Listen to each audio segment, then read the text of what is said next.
Uhul! E aí, segundo ano, beleza, galera? Como é que vocês estão aí? Saudade demais de vocês. E vocês estão gostando da aula? Dê um feedback, galera. Ó, a Vitória falou comigo. Vitória disse que tá gostando. Disse que ficou melhor depois que eu diminuí os cortes. Turma, é porque é difícil. Eu não sei, sabem que eu sou doido por negócio de bicho, planta, mato, caiaque, rio, né? E aí eu não sou lá essas coisas todas aí pra futebol, pra tecnologia, pra novela, pra essas coisas não. Mas até que do futebol eu gostei. Eu vi que a galera da Gaviões da Fiel aí, não foi? Ó, agora eu gosto de futebol. Gostei da galera da Gaviões da Fiel. Deixa eu falar pra vocês. Hoje vamos continuar a aula falando de plantas, diversidade de plantas. E aí eu tava dando um rolê aqui no jardim, pensando, vou lá dar aula pro segundo ano, falar das plantas, porque o que acontece, turma? Eu também não posso adiantar muito, que a gente tem um cronograma que a gente precisa cumprir. E vocês sabem como é que são minhas aulas, né? Se deixar, a gente termina esse livro aí bem rapidinho. E aí a gente vai continuar aqui falando um pouquinho mais sobre as plantas. E aí eu vim andando, olhando pro chão, ver se alguma coisa tinha lá de interessante. E aí olha aí o que foi que eu vi. Bufo. Diabo é isso, professor. Olha aí, galera.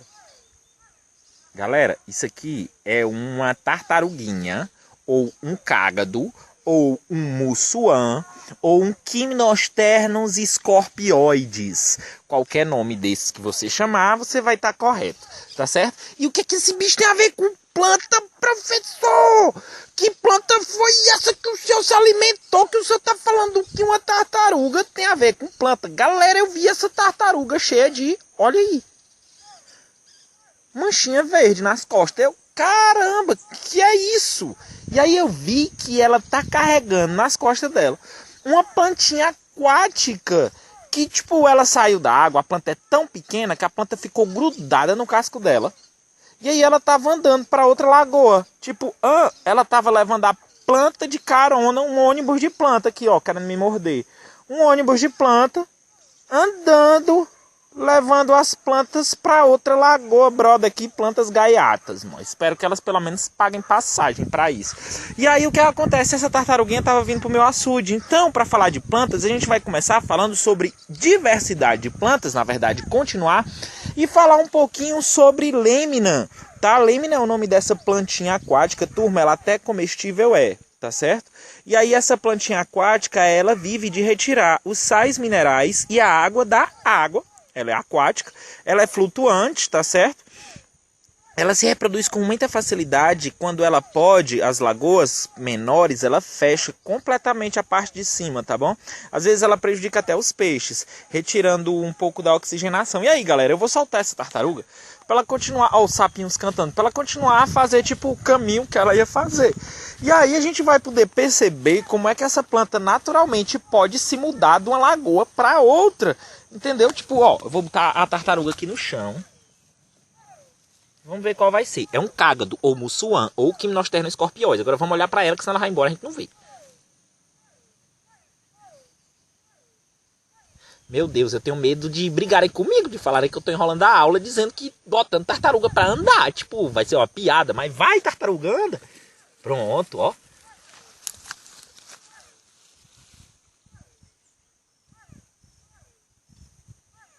Ela parou, mas enfim, ela parou dentro d'água. Pronto, tá continuando, ó. E aí ela vai levar aquela planta lá pra lagoa. E aí a planta que não existia nessa lagoa vai passar a existir. Entenderam? Então isso aí é uma técnica que as plantas podem utilizar para colonizar novos locais. Elas podem mandar lá os seus representantes genéticos para colonizar aquele lugar. E aí, galera, que interessante, essa plantinha, a lêmina, ela não vai viajar só em casco de tartaruga. Ela pode viajar nas costas de um sapo. Ela pode viajar, sabe em quê, galera? Na perna de uma ave. Ela pode cruzar o continente voando e ir-se embora. E aí a ave entra em outra lagoa, se for uma ave aquática, lá na caixa prega, essa planta, puf, se solta da perna dela e coloniza essa nova lagoa, tá certo? Essa planta se chama lêmina. E aí eu tô aqui na beira da lagoa, falando com vocês sobre plantas. E olha só, vamos pensar um pouco sobre as plantas aquáticas. Ali eu tenho uma, não sei se vai dar pra ver aqui no celular. Não é possível dar o zoom. O que disse? Um lótus ali imenso, vermelho, com a flor fechada. As plantas, as angiospermas, a gente sabe que elas evoluíram a partir de ancestrais que eram totalmente aquáticos, que são quem? As algas verdes, tá certo? Só que as algas verdes, o que é que acontece? Não obrigatoriamente são pluricelulares, né? Elas não têm vascularização, nem todas as plantas têm vascularização, imagina só o ancestral comum delas. Só que as algas verdes, elas são verdes porque elas são autotrófas, elas produzem o seu próprio alimento também, através da fotossíntese, né? Elas são parentes, são os descendentes das plantas. Então as plantas saíram da água, colonizaram a terra. E as plantas aquáticas são o quê? São plantas que nunca saíram da água? É isso, professor? Não, turma, não é isso. As plantas aquáticas, eu vou fazer aqui uma espécie de analogia, uma comparação. É tipo baleia. Baleia? É, baleia, galera. Baleia, se você olhar a estrutura da nadadeira de uma baleia, caramba, eu lembro de uns desenhos que a Ângela fez, que a Vitória também fez. Muito massa aí da estrutura da nadadeira da baleia, que tinha todos os dedos da minha mão. E aí a baleia tem todos os dedos na minha mão. O que é que isso tem a ver com planta, galera? A baleia foi um animal que originalmente veio do peixe, que era um bicho aquático, né? Aí veio para a terra, evoluiu, um mamífero na terra e tal. Esse mamífero voltou para a água. É uma baleia. As plantas aquáticas é tipo isso nas plantas, são tipo a baleia das plantas. Elas vieram para a terra, viviam na terra e recolonizaram a água. Estão voltando, né, se adaptando a esses ambientes aquáticos. E muitas dessas adaptações são interessantíssimas. Eu tô olhando aqui embaixo, eu espero conseguir pegar uma sem me melar inteira e sem deixar o celular da minha mãe cair na lagoa, porque eu, além de perder o celular, eu perco meu emprego, porque é por onde eu tenho para mandar essas aulas para vocês, né? Então vou aqui agora pegar uma planta para mostrar uma coisa que eu acredito que essa planta vai ter, tomara que ela tenha. Ah, ela tem. Olha aí, galera, uma planta aquática, beleza? Uma ludivija, olha aí que linda, ó. E aí essa planta é aquática, ó, ela flutua na lagoa, tem outras aí flutuando, ó, aqui, ó, várias, ó, eu pegando aqui, ó. Planta aquática, beleza? Tô aqui com a planta aquática na mão, ludivija e tal. E aí eu olho que essa planta tem umas paradas esquisitas, cara. Olha, ó, esse negócio branco que é com o professor. O que é isso? Galera, isso aqui não é nada nojento, não é larva de bicho nenhum, tá certo? Vou até tirar aqui, ó. Isso aqui, galera, são tipo boias. Olha aí, ó. Boia, tá? Da planta, que é tipo uma raiz que evoluiu para ser flutuante. É um flutuador, porque é uma maneira que ela teve de garantir que, tipo, que ela não vai afundar e ela só vai conseguir captar a luz do sol aqui fora, na superfície, tá? Não tem como ela captar essa luz do sol se ela estiver lá embaixo d'água. E galera, tem uma coisa muito interessante. Essa planta aqui, ela é uma angiosperma, tá certo? E as angiospermas, elas têm a característica de produzir flor. Então o que acontece? Essa galera toda da água, toda produz flor. E olha que louco, imagina, alguma dá flor debaixo d'água? Não, plantas não dão flores debaixo d'água, tá certo? Tem planta carnívora aquática, eu até conversei com vocês sobre, tá certo? Tem muita planta aquática, tem um lótus aí na nossa escola, eu botei um lótus, tem muitas, todo mundo bota o botão floral para fora e flora do lado de fora, tá certo? Elas não conseguem florar dentro, tá? Agora, as plantas primitivas, as samambaias, as briófitas, tá certo? Elas precisam da água para poder se reproduzir. Elas têm que ter água para acontecer a fecundação, tá certo? As angiospermas, no pólen, que vão duas célulazinhas, tem uma célula que se transforma no tubo polínico, tá? E outra célula que é conhecida como célula espermática, né? Ela desce e lá, quando ela está descendo esse tubo polínico, ela se divide. E aí ela vai fecundar a semente duplamente. Ela vai fecundar a matriz energética da semente, que só vai ser acionada para passar a existir se ela for fecundada, tá? A planta não vai gastar energia em produzir a matriz energética daquela semente se ela não for fecundada. É uma espécie de evolução que as gimnospermas não têm, tá? Mas o gameta da planta, tá? Não é a osfera. Não é a semente inteira, propriamente dita. É uma partezinha, porque naquela semente lá também vai ter essa matriz energética, vai ter a casca, vão ter outras estruturas nessa semente, tá bom?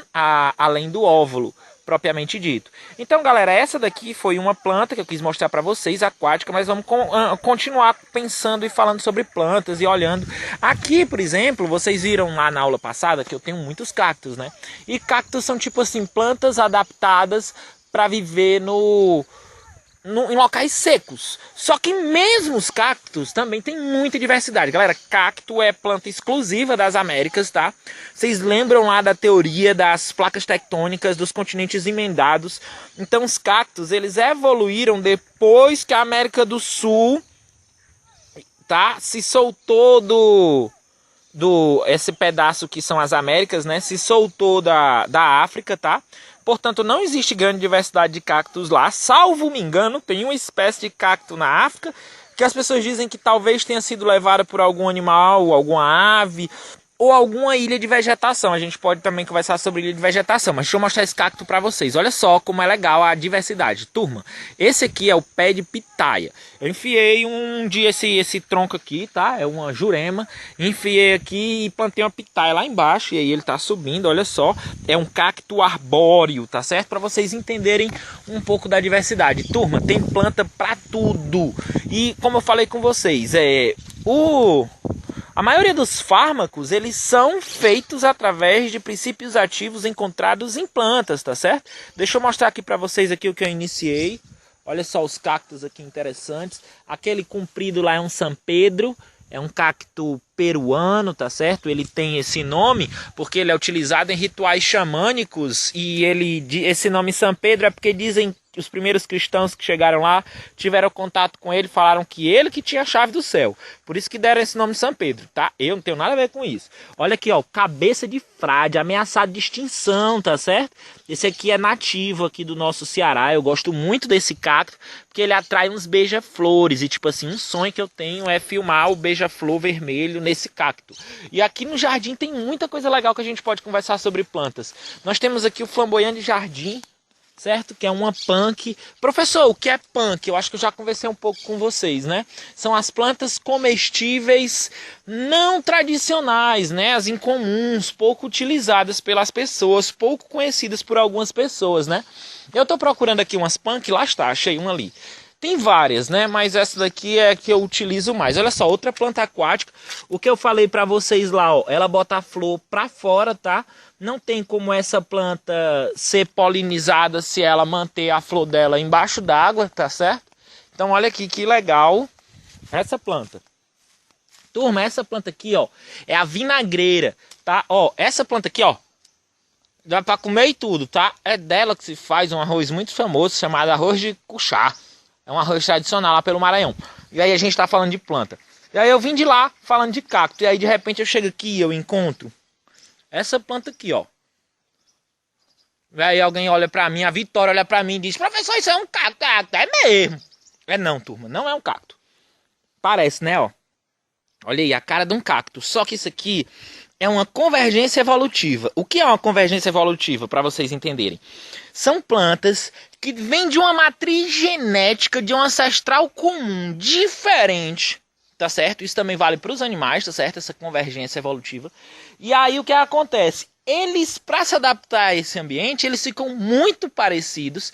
Eles criam características que você olha, você diz, cara, isso é um cacto, isso é da família do cacto. Mas não é. É porque é uma planta que entendeu. Para viver num lugar muito seco, ela tinha que perder as folhas, criar espinho para se proteger e fazer a fotossíntese no caule. Aqui, pá, fez tudo isso e ainda tem folha, tá certo? Mas em menor grau. Tem cacto que também tem folha. Eu posso mostrar pra vocês, eu tenho aqui Ora Pronobis. Mas essa daqui você consegue diferenciar por quê? Eu vou ver se eu mostro aqui pra vocês, ó. Tirar aqui umas folhas dessas. Pronto. Pá, é nítido. Estão vendo aí o leite? O leite, pronto. Cacto não dá leite, beleza? Essa é uma eufórbia da família Euforbiácea, tá? Cactos são da família Cactácea, né? E aí os cactos, eles têm como característica também não dar leite, tá certo? Turma, então, eu vou procurar ali mais punks para vocês. Aqui eu tenho um pé de moringas também. As moringas são extremamente nutritivas, tá certo? Olha aqui, ó, plantas nativas aqui. Essa daqui usam muito no paisagismo, nos jardins. Tem uma florzinha amarela, ó. a lamandra. E o legal é pensar que muitas dessas plantas, elas têm um potencial fármaco, muitas vezes ainda não explorado totalmente, né? Que é uma das coisas que as pessoas que protegem a floresta amazônica sempre estão falando, olha, não destrói a Amazônia, porque quando a civilização, quando a humanidade tiver uma melhor capacidade de explorar esse potencial de medicamentos que existe lá, nós vamos ter perdido. A Amazônia vai ser um grande pasto, vai ter só boi e capim. Enquanto a gente poderia estar tirando, sei lá, a cura de tudo no mundo e mais um pouco, e tudo que for coisa de lá, de substância que as árvores têm, e a gente pura e simplesmente perdeu, deixou isso passar, não é? Então é um patrimônio que nós temos, é uma riqueza que o Brasil tem, imensa, que outros países não têm, e a galera não explora. Eu tô indo ali na frente porque lá perto de casa tem outras punks que a gente pode estar conversando, tá certo? Ó, eu tô passando aqui num bosque, tá? As plantas, elas têm uma característica interessante, tá? Essa planta, ela veio aqui para a Serra do Baturité para fazer sombreamento para plantação de café. E ela aduba muito bem o solo. Mas ali, por exemplo, tem um pé de eucalipto que ele já envenena o solo para evitar que plantas se desenvolvam embaixo e venham a concorrer com ela por luz. Tá certo, pessoal? Quem já ouviu falar que embaixo de mangueira nada vai para frente? Pura verdade, turma. A mangueira envenena o solo, tá certo? E não deixa que outras plantas se desenvolvam bem naquele solo, para evitar uma concorrência, tá certo? A mangueira, e não só ela, muitas plantas fazem isso, tá certo? Outras plantas fazem um fenômeno interessante, que são as plantas parasitas. Estou procurando aqui para ver se eu pego uma para vocês. Olha, uma folha roxa, ó. É uma folha de uma mangueira, ó, roxa. É interessante, acabou de germinar aí, roxinho. E aí eu tô falando com vocês das plantas parasitas, olha que louco. Galera, essas plantas parasitas, eu vi uma aqui, tá aqui, ó. Ela tá nesse galho dessa árvore, uma árvorezinha que a gente plantou aqui, é uma pata de vaca ou árvore orquídea. E aí, ó, essa planta, tá aqui, eu vou arrancar ela, um segundo. Ave Maria, minha mãe adora que eu faça isso. Ah, professor, por que é que tua mãe gosta que eu arranque as plantas? Ó, tá aqui, ó, arrancada. Porque essa planta aqui, ó, ela é conhecida como erva de passarinho, tá? Mas aqui também chamam de parasita, de enxerto também. Por que enxerto? Porque ela vai, galera, e o passarinho come a frutinha dela e aí joga a semente no galho da árvore. E a semente nasce lá no galho da árvore. E eu falei com vocês das figueiras, né? Que nascem lá em cima e jogam a raiz lá embaixo e se alimentam da nutrição do solo. As orquídeas, por exemplo, são epífitas. Elas se alimentam dos nutrientes que elas encontram na casca das árvores. Já aquelas bromélias que eu mostrei para vocês, que tipo ficam flutuando no ar, se alimentam de um cocô de passarinho que eventualmente cague nelas, dá umidade do ar e dá chuva. Elas vivem no ar mesmo, entendeu? Essa daí enfia a raiz dela lá dentro da outra planta e vai se alimentar dos nutrientes dessas outras plantas, tá certo, turma? Então, essa planta aqui, eu tô aqui do lado da minha casa, tá? Aqui no interior, uma bagunça, mas é isso mesmo. Ó, e aí eu vou mostrar aqui essa planta pra vocês, tá? E aí eu vou passar pra vocês um documentário para vocês darem uma olhada sobre ela. Essa planta ela é muito utilizada medicinalmente, tá certo? E ela é famosa aqui no Nordeste, tá certo? Por utilizações em rituais e tradicionais por povos tradicionais, né? Por comunidades em geral e tudo. Ela é conhecida como zabumba, é o famoso pé de zabumba. Na Índia ela é sagrada, ela é relacionada ao senhor Shiva, tá certo? Muito relacionada a essa questão da masculinidade e tudo. Turma, vocês lembram que eu mostrei nas primeiras aulas uma inflorescência para vocês que não tinha flor? Agora ela tá começando a dar flor, olha só. Aqui já deu a flor e a flor caiu, ó. A flor é tipo essa parte branca. E aqui, olha só que legal, aqui você vê claramente as partes masculinas dessa planta. Eu tô procurando aqui a feminina, o gineceu dela, não estou achando, tá bom? A pontinha aqui da parte feminina. Eu tô aqui com as anteras aqui, a pontinha aqui de onde sai o pólen, ó. Tá certo? Então, isso aqui é a flor. Isso. Pá. Tudinho, onde tem um monte, inflorescência. Não esqueçam, tá certo, turma? E então, falando das punks, Eu estou andando aqui pelo meu jardim e eu vou mostrar para vocês uma planta que ela é extremamente nutritiva, tá?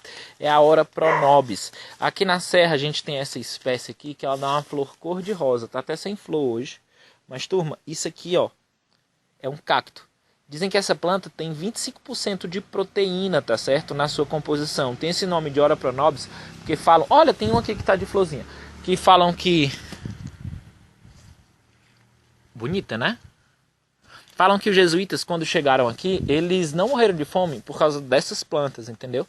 Então, Ora Pronobis é o nome dela. Olha aí, eu tenho aqui uma bananeirinha que eu plantei que atrai beija-flor.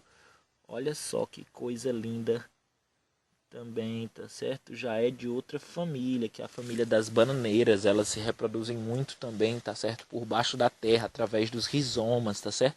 Elas têm uma diferença. E algumas plantas, olha só essa daqui.